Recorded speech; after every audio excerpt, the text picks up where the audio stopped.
Hello everybody, it's Dean here and welcome to our Maverick Live on Friday. I am with the all-star Mr. Chew. Hello, how's everyone doing?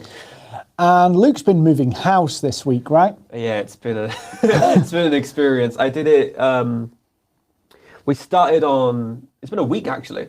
A week? Yes. You're in your new house, you've got broadband, right? We did, yeah, eventually. It was like 3 or 4 days without broadband. So you did a thing where you can download, you can actually download some stuff off Disney Plus and stuff. So I've just been watching, just downloading movies and just like hankering to actually Google something. How many times did you watch The Little Mermaid? I actually downloaded the last Star Wars movie. Okay. It was okay. Yeah, let's not go there because we might have lots of comments. We'll probably get more comments about the last Star Wars movie than we would get about our video. But today we're here and we're going to be talking about sales and stop the churn and burn. So Luke, what do we mean by the churn and burn? I was about to ask you what a churn and burn. So a person's churn or a salesperson's churn is essentially it's their sales process in a sense. It can be. You don't really want a churn, do you? You don't really want that slog to go through because churn gives a connotation where you're coming in, you're doing this, and you're kind of trying to push a boat out to the ocean through a bunch of sludge, and you want to stop that horrible process. Yep. And I did a post about this, and I used a GIF of the Wolf of Wall Street because that film, whilst it's a really good film, and there's a part of you thinks that would be a really interesting life to lead, as in not to forever, but it's glitzy, isn't it? It's set out, isn't it? So you have the first half of it, which is all the glamour and the hustle and the bustle, and then it gets just into that. Yeah. Drugs. but if you're thinking about sales, he comes to mind, but yet everything that he does about selling is just either so out of date or just does not work anymore. Yeah, they're picking up the phone, they're saying whatever you can, the script, the cold calling essentially. And yeah, everyone thinks that, oh, it's as simple as just picking up and just spouting a bunch of jargon. Yeah, hello, buy my stuff. Yeah. Do you need any stuff? Do you want to buy my stuff? And so what I see, and I'm going to pick on LinkedIn because I'm a big fan of LinkedIn. It's got a lot of faults, a lot of problems, but it's a huge, fantastic platform. And what I found is that people forget they're trying to sell to human beings. Yeah, but it's a thing. I think it's a thing with all business in general. Like people forget that there's humans behind everything you do. Everyone thinks it's just robots and automated systems and just companies. I mean, you're not really talking to.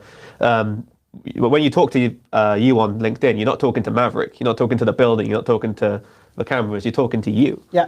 And that's what people do. And it doesn't matter if somebody, hits me up on LinkedIn. I, as an individual, am making the judgment about whether I want to engage with them. It doesn't matter. You could have the most amazing, fantastic offer, product or service, but if I don't feel it, if I don't feel that there's almost like a repertoire, I'd say. Rapport. I don't like the word rapport because everybody goes, oh, you need to build rapport. And then what they do is they send a message and say, hi, how are you? Yeah, that's my rapport. It's like, you need this two-way conversation. And, I sucked at as a cold caller. One, because I think I say this quite far too often, I couldn't hack the rejection. Oh, is it hard to? Yeah, because as soon as you hit that stone wall, it's recovery, isn't it? Yeah. And recovery can be awful. And to give cold callers credit, it is pretty tough to pick up that phone and kind of have to work through that process. Yeah, you need a hard shell, you need charisma, and you need to have gift of gab, to lack of a better word. But some people say, oh, no, what you've got to understand about cold calling, and I'm not just picking on cold call, what I'm saying is the process of just churning through, going, I have to get through the numbers to get the sale. Yeah. If that's your process, I have to get through the numbers to get the sale, and that's the first thing you think of, there's something wrong with what you're doing.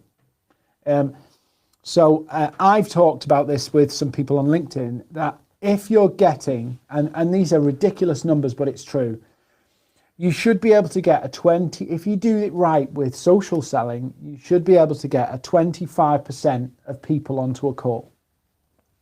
But it isn't by hitting people up at the front end. It isn't by putting a robot on and sending the same exact message to everybody. All the hey, how are you? Yeah, hey, how are you? Or putting variable data fields in that then trip you up when you start to say silly things because it's not clever. Oh, like, how was your experience with stay-at-home mum? yeah. Oh, the best one I got the other day was, hi, first name. How are you? I wanted to write a personal message to you. Oh, yeah. I want to reach out personally to speak to you, last name. And don't get me wrong, there are times when you want to do things that are kind of accelerated, but if you don't build relationships, it's probably going to go nowhere, even if you get an audience with them and they give you time of day. So with the churn and burn, instead, if you just are cold calling, the percentage is probably way lower than what it would be for the social selling. Yeah, so cold calling, let me just say something about social selling and cold calling. There's probably no difference in time. Right. It probably takes the same. If you hired somebody to go, actually, I want you to talk to, well, let's say, if you want to talk to get 10 meetings a day with serious customers. So not like, I'm just going to get 10 meetings a day with randoms, but 10 meetings a day with the right people, the right customers, the managing directors of businesses, the marketing directors of businesses, whoever they are. And I'm not just talking about solopreneur business, I'm talking about big businesses as well. Yeah. If you want 10 meetings, it will probably take you, to be reasonable, a full day to do that and do all of the back and forth and conversations that go.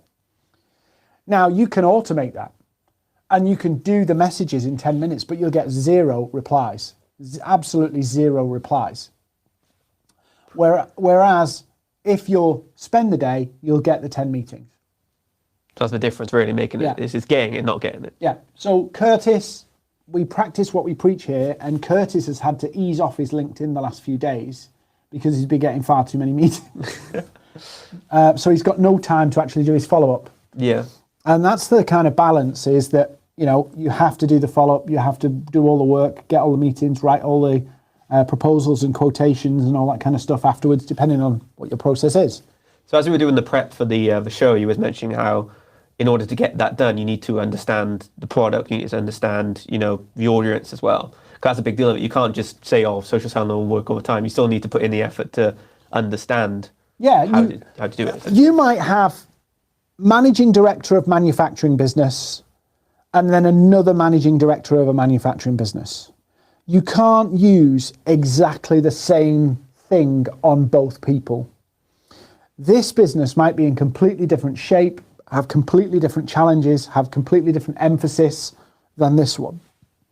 And the more, if you're hyper relevant and do it in real time, you have to tailor those messages, even if they're the same business, same kind of business. And the other thing I've noticed, and I know I pick on LinkedIn, but this happens in any medium, email, wherever, is you want to be doing this as quickly as possible in real time, as quickly as possible. So, get on. If you get a reply, you want to be back on the reply within minutes. Yeah. Not hours, not days. And one of the things with some of the more automated ways, apart from them being against the terms of service for LinkedIn, is you effectively can't reply quick enough. Yeah, you'd have a bunch of reply messages, wouldn't you, all the way down, and then the person on the low end of a chain then is going to get the reply in 2 hours, 3 hours. And I feel like when you've got a conversation with someone online, if you immediately respond, they're still kind of on the platform in a mindset to talk to someone. Where if you give it an hour, they might check it again in like a few hours. And then you've got that horrible thing where you're messaging each other once every 3 hours, once every 4 hours. And that's not really a conversation. Yeah. It's more of just dropping a note. I did something the other day, and it's probably a cardinal sin really that I wouldn't tell you to do, but I decided to see how many conversations I could get going in an hour with our target clients, corporate clients. And one of the problems I had after doing it for an hour was there was more responses because of the way we do it and the way we teach it. There was more responses than I could keep up with, and I fell behind. And just, I mean, you can see how many things you had open. Yeah, Windows tabs, but also replies, and you don't want to mix people up either, because you could be like, oh, I nearly did that the other day. I was talking to somebody, and the message feature on the messaging system on LinkedIn is not great, and I was replying to somebody, and I must have clicked to the message below, and I typed this whole message out to a guy called Andy that actually said, "Hi, Ruth," and I was I'm glad I caught that, because the messaging system isn't that. It takes a bit of time. A misclick and it'll go through. I realized that I need to maybe update mine, because as I was typing on my keyboard, it was actually slowing down as it was going through. So something needs to be optimized there. Yeah. And the other good tip with messaging is on LinkedIn, you can set it so that enter does not send the message. Yeah, which is very handy. On the plus side, when you click on their profiles, you can see who they are, what they're about. So you don't have to go into, how are you, how are things, or where they live and stuff. Yeah, you can see what they're doing. I sent a really bitchy message back to someone who asked me where I was from. And I know, because it's on my profile. So I screenshotted my profile and said, this should clear things up, and sent them the picture of my profile. And I realized how much of a bitch I must have sounded. But I was so annoyed by those messages by then, I was just like, I've had enough. Yeah. Here you go. So I think, but you make a valid point. There's so much crap being churned out as sales messages that you really have to do something right to stand out. Yeah, I guess the burn is basically doing those messages and people get fed up of you, and then you've burnt that. They ignore you, or they say no thanks, and then what happens is, because you've been lazy in doing copy and paste, you've been so lazy doing that, and it is laziness really, and there, sometimes there's trade-offs. Maybe you want to share a blog with a group of people, and you can do that. But if you want to have a conversation that leads to a call, you can't do that. Yeah.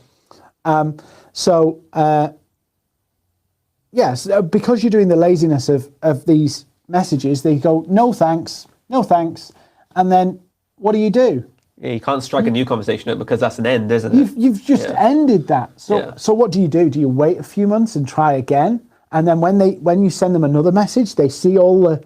Yeah, you've already got the past messages of, I already ignored this guy, why should I bother? At least in your inbox, they can forget about you or archive you. But when you go to do a message on LinkedIn, they immediately see what you've done before.